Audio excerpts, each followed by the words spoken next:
All right, here we are again to our third discussion to our third lesson in our 21st century literature from the Philippines and the world. Again, I am Mr. James M. Santiago, your teacher in this first semester. So in this lesson,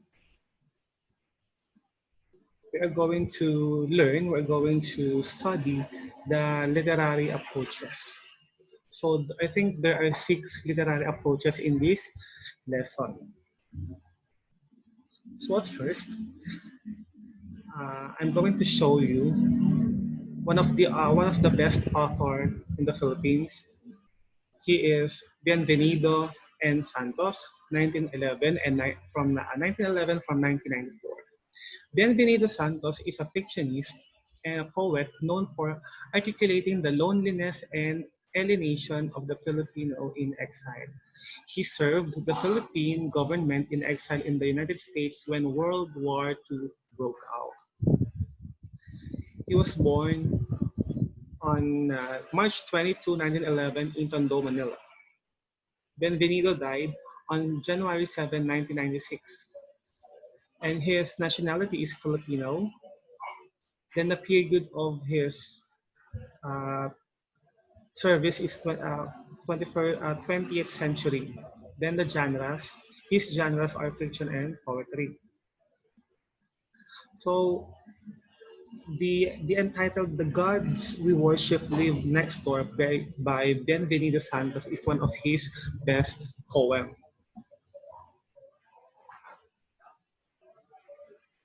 So the god you worship live next door. They brown and how easily they catch cold, sneezing too late into their sleeves and brandishing their arms in air. Fear grips us when they frown as they walk past our green deformities, dragging with them the secret scent of love, bought by the ounce from gilded shops above the rotunda of the bright cities. In the cold months of fog and heavy rains, our gods die one by one, and caskets golden are born on the hard pavements. At even down roads named after them, across the plain where all gods go. Oh, we outlive them all, but there are junior gods fast growing tall. So this poem reminds us of the Spanish colonization in the Philippines. So social classes were formed to separate the wealthy from the poor and the Spaniards from the Filipinos. The discrimination was evident in the way the Spaniard treated us with disgust and an air of superiority. They had the power and money to do anything they wanted. So ito daw pong poem ni Bienvenido Santos, parang pinapakita daw po yung colonialization before ng dalawang class ng tao, the Spanish at saka yung Filipino. So yung mga Spanish parang kino-conquer niya po yung mga Filipino people. Kasi nga po sila po yung nasa upper classes. On the other hand, we should try not to be like them. We know that we possess more than what others have, but more than what we have, the more is expected from us. We should use what we have to help others, not to dominate. They are also human too, like us. So, if ever that you are rich or wealthy, so you have to help other people. You should not or we should not degrade each one of them. Kasi nga po, sabi nga po ni Benvenido Santos, tayo po ay mga tao. So tayo po ay equal. Dapat po tayo ay pantay-pantay.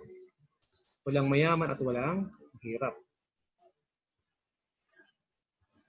Alright, so literary approaches. When we say literary approaches, it often published in essay or book form. The study, evaluation, and interpretation of literature, a reflection of an author's life and time or the character's life and times. It is necessary to know about the authors and the political, economical, and sociological context of his times in order to truly understand his works. So that is biographical criticism. So sa example ni Ben Benito Santos, binigyan naman ng buhay, pinakita naman how the life of certain Filipino and the Spanish before. So under literary approaches, we have the first approach, the formalism. So when we say formalism, it operates on the idea that any literary text is autonomous. It rejects the perceived connection between the text and the author. There have been two influential schools of formalism. The first school in formalism is what we call the Russian formalism, and the other one is the New Criticism. So Russian formalism, so ang gumawa po nito ay si Viktor Shklovsky. Viktor Shklovsky introduced the concept of defamiliarization. So pag daw po sinabing defamiliarization, it means that good literature through competent use of language renews our perception of already familiar things.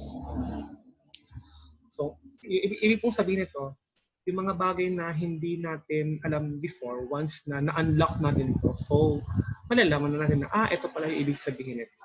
So, yun po yung ibig sabihin ng Russian formalism. Then under formalism is what we have, is what we call the New Criticism. It also called as close reading, or textual reading that leaves out authorial and other external influence. So we also have the word fallacy. So when you say fallacy, it means a wrong belief or a false or mistaken idea. So pagkakamali in Tagalog. There are two kinds of fallacy. The first one is intentional fallacy. So intentional fallacy is a mistake of reading a text based on the author's intended meaning. And the other kind of fallacy is affective fallacy. Means mistake of reading a text through the reader's emotion. So yung intentional fallacy, ito daw po yung base daw po ito sa si author. Kung ano po yung explanation ng author, that is the intentional fallacy. So yung affective fallacy naman po is based naman po doon sa emotion noong nagbabasa, ng reader. If you read certain books, so depende po yun sa emotion ninyo. Pag yung emotion po ninyo ay lumabas, so that is affective fallacy. So Karl Marx. So sino nga po ba si Karl Marx? Karl Marx was born in Germany, bourgeois family on May 5, 1818. He was also married to Jenny von Westphalen on June 19, 1843. Karl Marx also died on March 14, 1883. So si Karl Marx po, siya po yung proponent ng Marxism. Siya po yung nag-propose ng Marxism. So when we say Marxism, it is derived from the name of Karl Marx, a German philosopher and scholar who theorized about society and history. So in this approach, it involves how the element of the class struggle, primarily the differences between bourgeois and the proletariat. So pag po sinabing bourgeois, so siya po ay French word. When we say bourgeois, it means middle class. So ito po ay nasa gitna. Hindi ka nasa upper class o hindi ka nasa lower class. So ay nasa middle class. Pag naman po sinabing proletariat, ito po ay nasa lower class or the lower class of citizen in ancient Rome. Parang pag sabing proletariat, parang mahirap ka. Then bourgeois, medyo may kaya. Then next literary approach is structuralism. So structuralism is an approach that relates the text to the larger, wider structure through intertextual connections or repetitive pattern. A text may be undertaken in different ways using this approach. One is by the revelation of the binary operation within the text.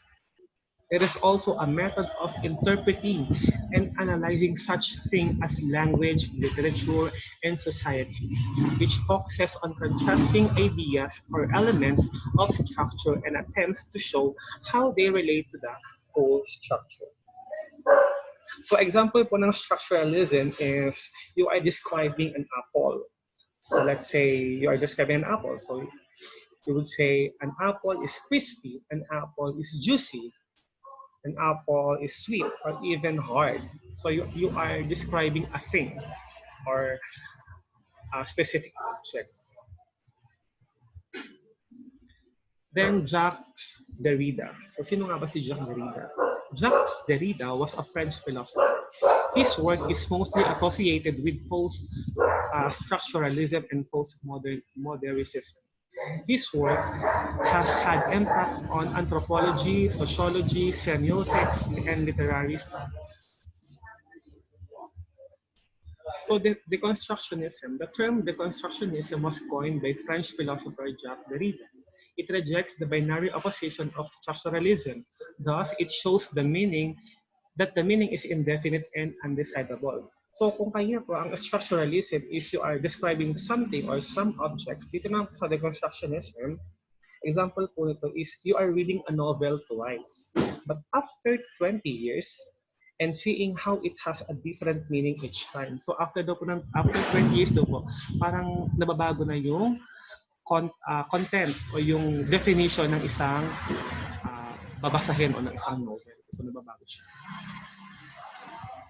So next natin, new historicism.